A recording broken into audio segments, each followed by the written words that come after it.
In Osaka, people learn early that the city is loud enough to hide almost anything. Neon reflects in canal world like broken circuitry. Train stations solve names before they can settle. Even conversations feel temporary as if they are only being rented for the duration of their sound. That is why what happened in Nakaroshima district was not noticed at first, not because it was small, because it was quiet. It began with a man who returned home without being remembered. His wife opened the door when he knocked at 10:30 p.m., looked directly at him and asked, "Who are you?" He laughed at first, thought it was a joke, but her expression did not shift. She called the police when he refused to leave. When officers arrived, they checked his identification. The man had a wallet, keys, a commuter pass, even photographs on his phone. Yes, none of them matched him. In the photos, a different man stood in his place. Same coat, same posture, same apartment in the background, but not him. The officers escorted him out politely because in Japan confusion is still treated with courtesy. He vanished 2 days later. No missing person report was ever filed. That should have been the end of it. Instead, it became a pattern. A teacher at the junior high school was found by colleagues standing in a hallway unable to locate her classroom. The students inside insisted she had never been their teacher. Her name was still on the schedule. Her face was still on the staff board, but every student description replaced her with someone else. A clerk at the convenience store served customers for 6 years before realizing no one could remember ever being served by him. When he checked security footage, the camera showed an empty counter where he stood. The city did not collapse. It simply began to edit itself. It was at this point that the mystery of cultural records received an unusual request. A field had been opened under a category that did not officially exist. Identity drift, urban mimic phenomenon. The case was assigned to a field archivist named Fujimori Kana, a woman known for being precise enough to offend bureaucratic comfort. She was sent to Nakanoshima Library, where most anomalies in Osaka's recorded history were quietly stored and quietly ignored.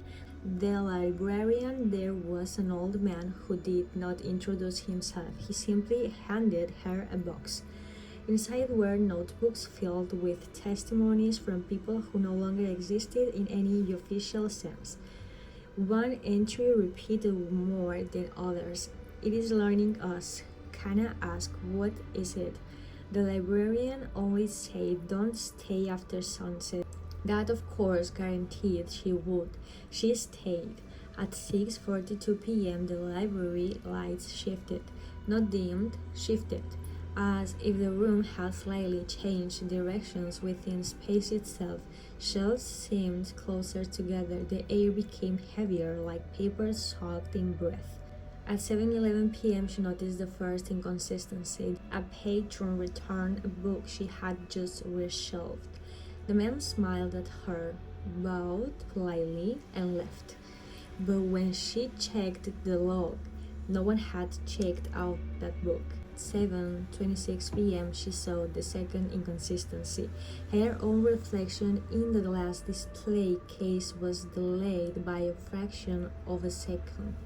At 7:40 p.m., the lights flickered, and for a single instant she saw the library full of people who were not there. They stood between shelves, reading without pages, their mouths moved slightly in unison. Then they were gone. At 8:03 p.m., she heard her name spoken from behind her, "Kana." She turned. A man stood near the circulation desk, mid-30s, office attire, unremarkable in every way that should have made him forgettable, but he looked at her as if he knew her very well. "You're early," he said. I don't know you, she replied immediately. He tilted his head. You will. There was something wrong with his voice. Not distorted, not inhuman. Worse, correct, perfectly timed pauses, perfectly weighted syllables, like language spoken by something that had studied conversation instead of experiencing it. You're one of them, Kana said quietly. A pause, then he smiled. That depends on what you think them are. Behind him, the shells shifted again, not physically moving, but recording themselves in her perception, like a memory being rewritten while she watched. She reached into her bag and placed a small word seal on the table. Old paper inked in protective kanji. The man looked at it and laughed. You think symbols matter here? He asked gently. They do if they are remembered, she said. His expression changed slightly at that. Interest, not fear. That's the problem, he said. You keep remembering incorrectly. The light above them dimmed farther. The library's hum deepened into something almost like breathing. Kana felt it then. The pressure behind her thoughts. No mind control, not possessions, something more invasive. Suggestions wearing familiarity. Memories began to blur at their edges. She tried to recall her apartment in Osaka and found she could only remember the feeling of having one. She tried to remember her supervisor's face and discovered it had already begun to replace itself with the man in front of her. She pressed her palm against the desk. Stop, she said. He shook his head almost apologetically. I'm not doing anything, he said. I'm just here long enough for you to adjust. To what? To me. A silence stretched. Then Kana said, You're replacing people. Another smile. I prefer continuing them. The lights went out completely. In the darkness, she heard footsteps, not approaching, but multiplying, as if the library had suddenly become full of people walking in different directions, all of them trying to occupy the same moment.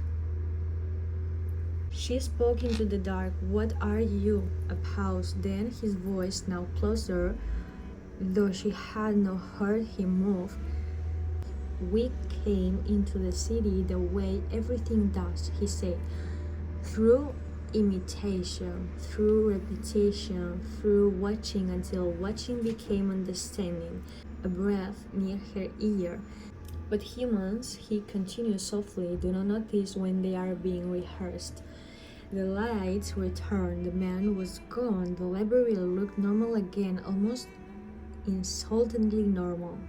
Except for one thing, Kana's reflection in the glass display case now stood a half second ahead of her movements, and it was smiling before she did. She left the library immediately, but the city outside no longer matched her memory of it. Streets felt soberly rearranged. Storefronts where she was certain there had been a pharmacy now sold no recognizable goods.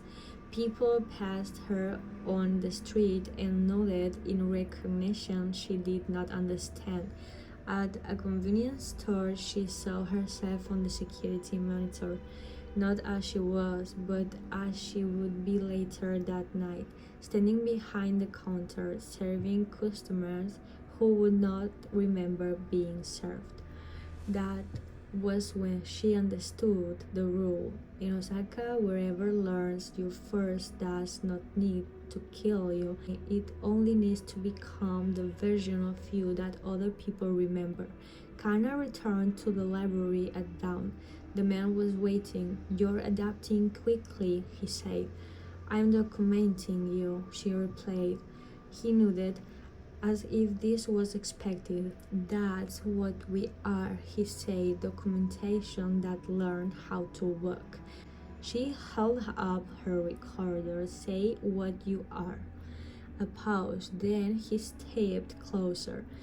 We are what remains when a city repeats something often enough that it forgets the original, he said. We are the correction that outlives the mistake. The air in the room tightened. Kana realized something worse than everything else.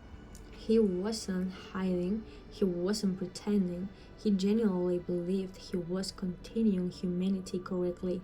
Outside morning traffic began, trains moved, people went to work, the city functioned perfectly.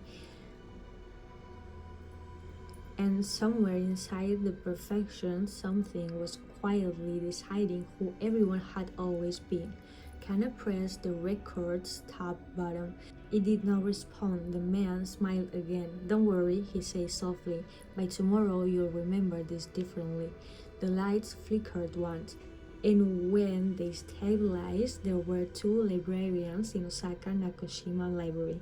One who remembered what she was investigating, and one who remembered she had always worked there.